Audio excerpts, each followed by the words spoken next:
Knicks fan? truth. Yes. Jeremy Lin. Tell me about Jeremy Lin. Jeremy Lin and Jamal Murray are not even in the same stratosphere. Jeremy Lin had a legendary run. Jeremy Lin had a legendary week. Oh, week? That's all it was, Lin's sanity was like a few weeks. Putting you pull Jeremy up- Lin and Jamal Murray in the same conversation that's is just so No, it's not. No, it's not far off. It's disrespectful. not. As the season progressed, he got drastically better, and in the playoffs, his numbers were And ridiculous. I can salute a player and say, great job, right? But then when we're talking about elite, we're talking about the best of the best, I got to see sustained success. So that's why I went to Jeremy Lin, because if you look at his career, there's no real sustained success. Like, has he done it year after year? That's my point. That's why y'all got to listen to me instead of jumping to There's conclusions. a reason he's not in the league anymore. Jeremy Lin had a phenomenal, it wasn't a week, he had a phenomenal half a season. Linsanity was more than a All week. right. It was Apparently, he got put in on the Knicks game after they lost 11 to 13 games on February 4th of 2012. Preach. He basically had a couple weeks and then had surgery for his meniscus on March 31st. It wasn't even half a season. It was 2 barely months. a month. It was like 2 months. It was barely a month. Maybe that wasn't the best comparison, but Jamal Murray in the bubble, what I was saying, it still kind of goes. And so how long was the bubble? Compare that bubble to Linsanity. Am I still? No. Jordan Burks. I'm surprised that he's only a 3-star. There's no way this is the 39th best small forward in the country. For the second time ever, Jordan Burks does the unthinkable. Me go to that school? No, I'm going to overtime. Me make my announcement there? No, I'm going to paper route.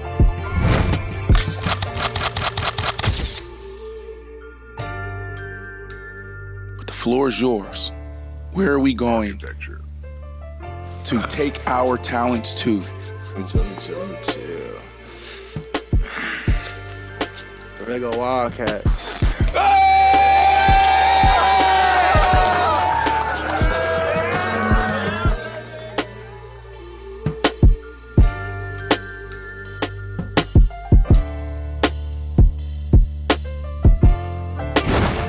The first thing that comes to mind watching that, Ashley. His suit jacket is really tight.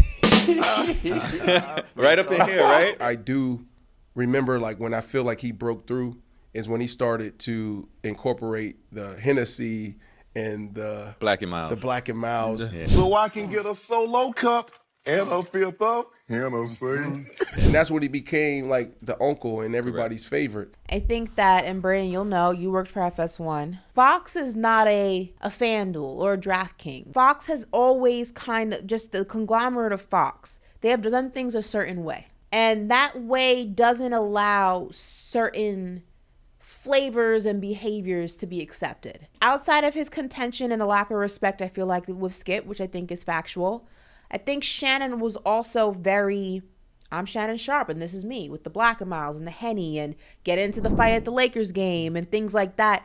That's not what that brand is. So for those higher ups, it starts to not only you having a contention with our moneymaker, which is Skip, but you're also not representing our Fox brand the way that we like our Fox brand represented.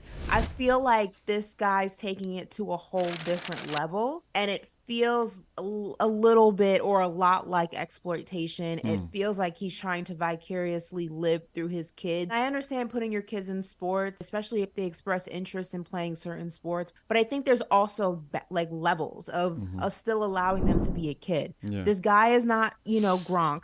He's not a professional athlete. He's not even a collegiate athlete. Like, he's a 10-year-old kid. Let him be a 10-year-old kid. I just wish he had allowed the opportunities just to come with what he's putting on the football field, with the film that he's putting out. And it's like he's 10 years old, so he can only do so much. I mean, it is pretty impressive, too, that he has an offer. Did you guys know he actually has a legitimate offer from University of Arizona? I don't think that's impressive. I think that's embarrassing. Explain. Like, why are you offering a 10-year-old a scholarship? Right. You don't know what his body type's going to look like in 10 years. You don't know what his skill set's going to be in 10 years.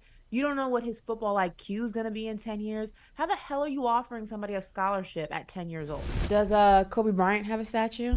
He does not. Okay, so there you go. Kobe Bryant, just a matter of time. Like, that's going to happen. I do believe the bar was set high by the guys that you named. We're talking Shaq, Kareem, Magic. What has LeBron done in that retrospect that he would get a statue outside of that arena. So let's take away the fandom and being Team LeBron and that's your GOAT, cool, whatever. Look at the guys who have a statue and their resume and their list of accomplishments as a Los Angeles Laker, and then look at LeBron. Like, let's be for real. Having a statue in front of an arena means that you are cemented in that team's history for an extended period of time. Obviously, LeBron was, he signed as a free agent. He wasn't drafted there. Doesn't have the same, the same feel. So the fans, then the community, they see you, watch you grow up and watch you play and watch you develop into this champion. Where in Cleveland, they saw that. I think his statue should be in Cleveland. When it's all said and done and you think about LeBron James, you will think about Cleveland. You're not going to think about LeBron the Laker. You're going to always think about LeBron, the kid from Akron, Cleveland, and that's okay. A statue, it should go to players who have done so much for an organization over an extended period of time. And when it comes to the Los Angeles Lakers, LeBron does not fit that criteria. For him to say he doesn't, not going to attend the Hall of Fame would be ridiculous. I think he just speaking at that moment. I think he would change his mind. Yeah, I mean, I'd hope so, right? Ashley, what are your thoughts on that? I think it's cap. Right. Right. Like listen, Jimmy, love his game, love his energy, but he's a liar. You don't have to be that cool, Jimmy. It's okay to want nice things. We're talking about the Hall of Fame. Right. To sit there and lie through your teeth and say, I don't really care about that, I wouldn't go. Come on, Jimmy, be for real. Right. Just be for real. So Ashley and I got in this heated debate a couple weeks ago, and I'm like, yo, he's not a superstar. I never said he was a superstar. What was the debate? You said he wasn't elite. Yeah, okay. To me, I don't have him as elite, right? Before this series. Look at I don't have him elite in this series. After this series, he's not elite. I'm not starting my franchise with Jamal Murray. I just feel like if you're top 10 in your position out of 400 players in the NBA, that's elite. No, that's top 10.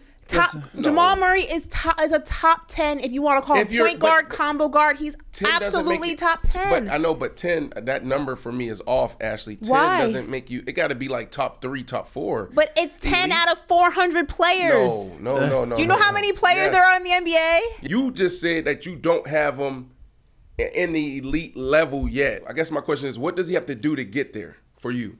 When I think about elite, I think about when I'm in the locker room and coaches are talking about we're scheming to stop a certain player, and we're going to double team him, we're going to play him a certain way, we're going to do things a certain way, we're going to play him a certain way. I just don't think we're in the locker room trying to figure out how we're going to stop him. We're going to play it.